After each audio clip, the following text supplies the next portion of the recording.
it's Monisha and Shirley from Make It Shine Money. It's the end of our second season, and we're sharing our favorite podcast moments. We're also answering your questions about money. Keep listening to find out.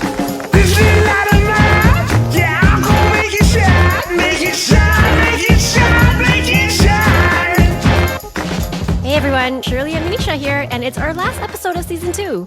But we'll definitely be back in the fall. We're just taking a break for the summer. That's right, Shirley. And we'll continue to be active on our new TikTok account. It's been really interesting to try out different types of videos to see what people enjoy the most. People are actually loving the TikTok about winning the lottery, which is actually based on one of our podcast episodes. I know. One guy even asked for lottery numbers for Thailand.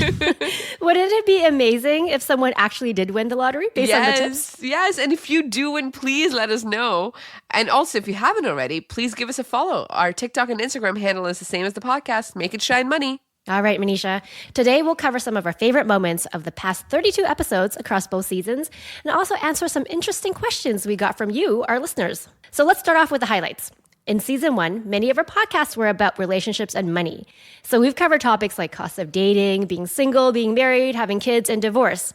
So what was the most important moment for you from those episodes? For me, I think the one thing that really struck me in our Do You Have a Secret Bank Account episode was how many people have a secret bank account, and that it's way more often men who have a secret bank account than women. Yes. In my head, like, I always thought, I don't know about you, I was like, oh yeah, it's the woman has a secret bank account because they're saving for an emergency or a rainy day fund, but it turns out men actually have a secret bank account to gamble with, which is kind of the opposite of what I thought. So that was something that really stuck with me. Yeah, for me, it was when we talked about the importance of both partners sharing and storing their financial statements in a safe place before they move in together or before marriage. So that was the biggest reason why I personally wanted to do Make It Shine Money in the first place, because it was one of the hardest things. Sometimes it felt impossible when I went through my divorce and we had to produce these statements from many years ago.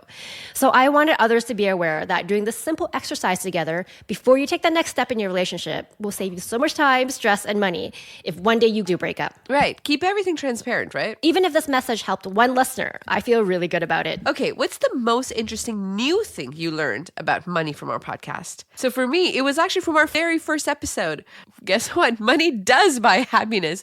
And not only is it the opposite of what you hear in popular media over the years, there's a ton of research that actually proves it definitively that money actually buys you happiness. Yes, that's a good one. I really like the tip on using an aging filter on your photos so that you see a realistic version of yourself when you're older and in retirement.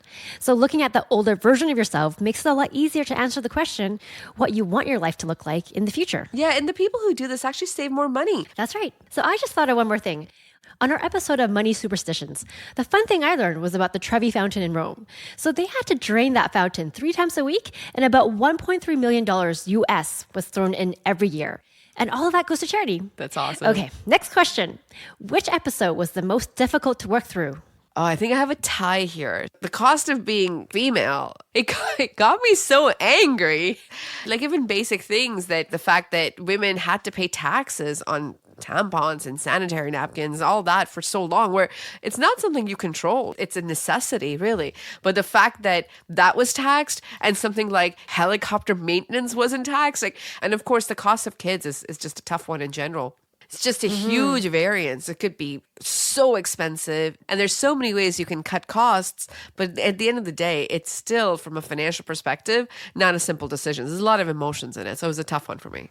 Pink tax one was difficult for me as well, because you don't realize all these things are happening in your everyday life, right? That women pay more. And then another one for me was on the cost of divorce.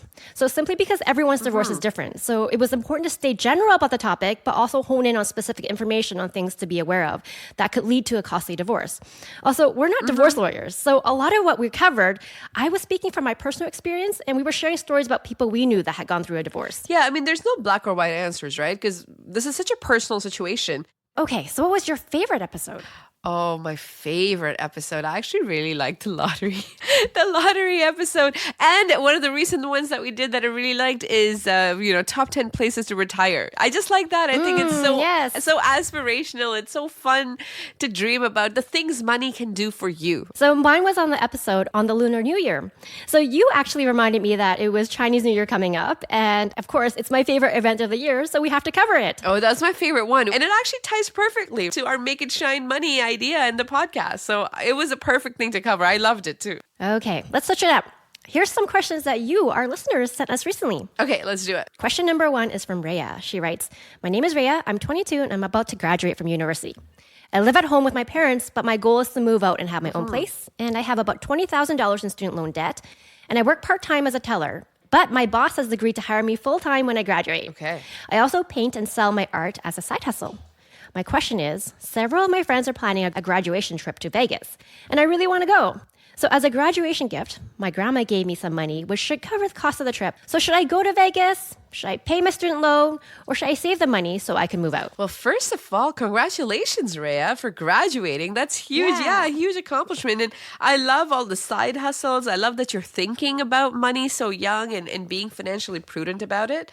And you're actually in a pretty good situation, I would say. So $20,000 worth of student loan, it is substantial, but the interest rate on student loans are actually typically low. And the fact that you already have a full-time position and you have side hustle money actually is really good. Yes, and the key here, Rhea, is you're young. So I recommend that, Rhea, you make a spreadsheet to project your income for the next 12 months. Because when you graduate and you start working full-time, your finances will really change. Yeah, that's totally my thought too. And then you can plan out how much money you need to save before you can move out and how much you need to set aside to continue paying down the student loan. And obviously, if you haven't started investing, it's a good time to start doing that as well. If it's something as small as $1,000 could be the start of $1 million, right? This is how you grow your wealth. Yeah, great tips. But we haven't answered her question, Monisha. We gave her a very Auntie Shirley and Auntie Monisha response. Okay, so let me pretend to be 22 and be Rhea for a second. Back then, I did have student loan debt too. I did have a job lined up before graduation. I actually did not have as much of a strong desire to move out. So living at home is wonderful. It's free. For those of you, I love my parents. We have a fantastic relationship. For those of you that can, I recommend doing it until you're debt free and ready to move out. Right? But if my friends wanted to go on a graduation trip back then, yeah, totally. I'm there. I wouldn't recommend it, Ray, if you had mountains of credit card debt, but it doesn't sound like that's where you are. I agree with you, Monisha. So it's a graduation gift from Grandma. Think of it that way. And so I would definitely go to Vegas. So don't feel bad about spending money on the trip and enjoy yourself, Rhea. Okay, awesome. So question number 2 is from Imran. He writes, I want to marry my girlfriend soon. She is awesome and the best thing in my life. I love it. But I've delayed the proposal because of her high expectations on the engagement ring. Okay. So she sent me many websites with the rings she likes, and they range from $30,000 to $50,000. Now, I make a decent income and I can afford the ring, but I don't think spending so much on a ring is practical. My friends agree with me. And one actually told me he got his fiancée a fake diamond ring for a fraction of the cost and nobody could tell the difference. I'm tempted to do the same. Oh no, I feel stuck. Oh, wow. Okay, there's a lot to unpack there. I've actually had a few friends that have been in similar situations, and the ones that are still together, there was a lot of compromising and a lot of talking. So it sounds like you guys need to have a transparent conversation about money and money expectations. Yeah, it sounds like they're not aligned on money, or maybe, to be honest, they haven't talked about it. Just because she's sending him photos doesn't mean that's what she wants, right? So in this example, the fact that he's even considering getting her a fake diamond and he's like, maybe she'll never find out is terrible. Do not do that, Imran. She will find out and it will be much, much worse than buying a cheaper diamond ring. Yeah, she will eventually find out. 100%. 1,000% she will find out. So I think Imran maybe turned this narrative around. So instead of saying, my girlfriend wants a really expensive and practical engagement ring, maybe it's, hey, let's plan our future together and set a budget. Imran, I think you might be surprised by her response if you phrase it like that. Yeah, totally. Like back in the day, like when I was getting engaged, and I sent him like a bunch of fantasy ring ideas, and I just assumed he would do the right thing. Yeah. So Imran, next steps, play this podcast to your girlfriend and also listen to our episode on cost of marriage. Actually, no, don't play this podcast to your girlfriend because you were thinking about a fake diamond. That never happened. But anyways, you guys can discuss what makes most financial sense to you as a couple. Also, just a thought, my friends who got divorced and sold their engagement rings, they didn't even get 20% of the value of what was originally paid. So diamonds are not a good investment anyways. Yeah, I agree. And Imran, there's so many other more unique ways instead of having a traditional diamond ring that might appeal to your girlfriend. Like if it just depends what she's looking for, right? Ultimately, an engagement ring is just step 1 of getting married, right? There's a lot other things that you got to consider. Okay, so next question. This is from Ronnie. Hi, Make It Shine Money. I love your podcast and I listened to your episode about outlet shopping tips with my sister and aunt while we were driving to the outlets. Our question is, what has been your biggest shopping deal ever? Ooh. I love this question. I can answer in so many ways. There was this denim dress that I bought from Joe Fresh for like $20. It wasn't expensive to start with, but I wore this dress everywhere for at least, 8, 9, 10 years. I even have an avatar where I'm wearing that dress.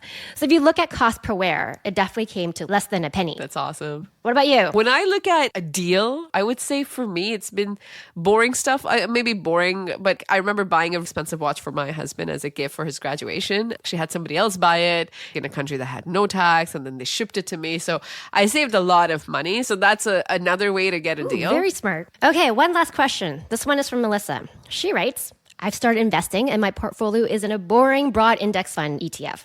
I'm tempted to invest in individual companies I like, but I haven't because it feels risky and I've seen popular companies completely crash. Do you have any tips you can share about investing in different companies? You go first. Investing in a broad index ETF is great. It gets you market exposure without you having to focus on research and so on to find the right stock for you to invest in. If you want to start expanding how you're investing, you can look at it a couple of ways. An easy way to start is to look at brands that you may already know of that you're comfortable with, right? So these are broad, big market. You're not looking at penny stocks. So if you're looking at something that could be more of a buy and hold type stock, another thing to do is to look at a sector that you already know a lot of or are comfortable with. And then you can start looking at expanding from instead of a broad market ETF to a sector ETF. Shirley, what do you think? Yeah, I agree. So boring is great for investing. So I'll share a mistake that I made. So I've definitely made some bad judgments when it came to investing in individual companies. So remember Express, that clothing company? It shut down in Canada, but they still exist in the States. So during the meme stock era a couple years ago, their stock skyrocketed. So, of course, I bought in at an all-time high. So, the last time I checked, it's down 98% from when I bought it. I still hold it because, what's the point of selling it right now? Maybe it'll go... It's going to cost more to sell it now at this point in time. Yeah, maybe it'll go back up. I don't know. So anyways, definitely if you were to buy into an individual company, do your research. Don't invest in it because it's a meme stock and you're hoping for a quick gain. Because at that point, you're just gambling. I've been guilty of it. We've all lost money in various ways. Boring, as Shirley said, is perfect for investing. And a lot of times when you see some investors running towards something, it's actually good to not be running towards that. And Warren Buffett always says that when everybody is scared, you should be brave. And when everybody is over exuberant, you should be scared. So, never try and follow the hype. Doesn't always lead to a lot of money. And also quoting Warren Buffett, risk comes from not knowing what you're doing. Mm-hmm. And this wraps up our last episode of season 2 of Make It Shine Money. Thank you for listening. And please continue to send your ideas and questions through the Make It Shine Money Instagram and TikTok accounts. Yes, we'll be back in the fall with our 3rd season. Have a fantastic summer, everyone. And don't forget to make it shine. This little light of mine, yeah, I'm gonna make it shine, make it shine, make it shine, make it shine. Any views or opinions represented in this podcast are personal and belong solely to the podcast creators and do not represent those of people, institutions, or organizations that the owner may or may not be associated with in professional or personal capacity unless explicitly stated.